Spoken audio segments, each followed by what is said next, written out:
In part 1 of this series, we learned how America has spent decades printing up bits of paper and trading it for real goods with other nations. It sounds like a good deal for Americans and a terrible deal for the overseas citizens. Well, not quite. This is the danger of speaking in generalities. You see, the average American had nothing to do with setting up this scam, and you can be sure that the criminal cartel that did set up the scam has no intentions of sharing the information with anybody else. In fact, the average American citizen has been harmed by this scam as well. Since the early 1970s, when the petrodollar came into existence, poverty and unemployment have steadily increased in the United States. The baby boomer generation will be forced to put off retirement by 5, 10, even 20 years because they simply can't afford it. The petrodollar that has allowed the U.S. government to grow exponentially will also destroy the U.S. economy. For more evidence on how the average American has been hurt, you can check out episode 18. Now let's look at what takes place to keep this scam alive and who the real beneficiaries are. In November of 2000, Iraq began selling its oil exclusively in euros. This was a direct attack on the dollar and on U.S. financial dominance, and it wasn't going to be tolerated. In response, the U.S. government, with the assistance of the mainstream media, began to build up a massive propaganda campaign claiming that Iraq had weapons of mass destruction and was planning to use them. In 2003, the U.S. invaded, and once they had control of the country, oil sales were immediately switched back to dollars. In Libya, Gaddafi was in the process of organizing a bloc of African countries to create a gold-based currency called the dinar, which they intended to use to replace the dollar in that region. U.S. and NATO forces helped destabilize and topple the Libyan government in 2011, and after taking control of the region, U.S. armed rebels executed Gaddafi in cold blood and immediately set up the Libyan central bank. Iran has been actively campaigning to pull oil sales off of the dollar for some time now, and it has recently secured agreements to begin trading its oil in exchange for gold. In response, the U.S. government, with mainstream media assistance, has been attempting to build international support for military strikes on the pretext of preventing Iran from building a nuclear weapon. In the meantime, they established sanctions which U.S. officials openly admit are aimed at causing a collapse of the Iranian economy. Syria is Iran's closest ally, and they are bound by mutual defense agreements. The country is currently in the process of being destabilized with covert assistance from NATO, and though Russia and China have warned the United States not to get involved, the White House has made statements within the past month indicating that they are considering military intervention. It should be clear that military intervention in Syria and Iran isn't being considered. It's a foregone conclusion, just as it was in Iraq and Libya. The U.S. is actively working to create the context which gives them the diplomatic cover to do what they already have planned.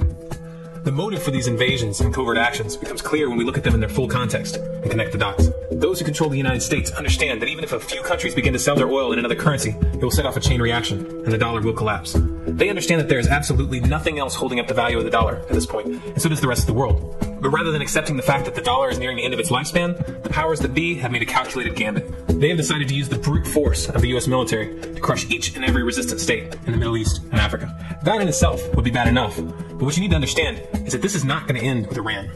China and Russia have stated publicly, and on no uncertain terms, that they will not tolerate an attack on Iran or Syria.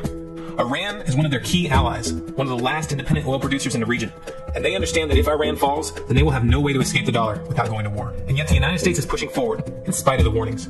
What we are witnessing here is a trajectory that leads straight to the unthinkable. It's a trajectory that was mapped out years ago in full awareness of the human consequences. But who was it that put us on this course? What kind of psychopath is willing to intentionally set off a global conflict that will lead to millions of deaths just to protect the value of a paper currency? It obviously isn't the president. The decision to invade Libya, Syria, and Iran was made long before Obama had risen to the national spotlight.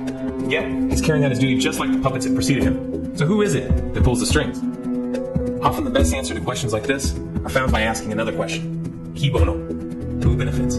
Obviously, those who have the power to print the dollar out of thin air have the most to lose if the dollar were to fall. And since 1913, that power has been held by the Federal Reserve. The Federal Reserve is a private entity owned by a conglomerate of the most powerful banks in the world. And the men who control those banks are the ones who pull the strings. To them, this is just a game. Your life and the lives of those you love are just pawns on their chessboard. And like a spoiled 4-year-old who tips the board onto the floor when they start to lose, the powers that be are willing to start World War III to keep control of the global financial system. Remember that when these wars extend and accelerate. Remember that when your son or your neighbor's son comes back home in a flag-draped coffin. Remember that when they point the finger at the new boogeyman, because the madmen who are running this show will take this as far as you allow them to. So it's the banking cartel that's taking us to war. It's no coincidence that the century of total war coincided with the century of central banking. Ron Paul. As difficult as it is to admit, the pain of the petrodollar collapsing is far less than the pain of keeping it afloat. In fact, it's a mathematical certainty that the petrodollar system must end, and the sooner it does, the less pain there will be. But again, we're speaking in generalities. You as an individual can take steps to avoid that pain and, in fact, make a personal fortune. The more families that are saved from the middle class will create a stronger world after the economic collapse. So in part 3, we will explain the steps that you can take to protect yourself from as much of that pain as possible. Click the link in the description to check out part 3.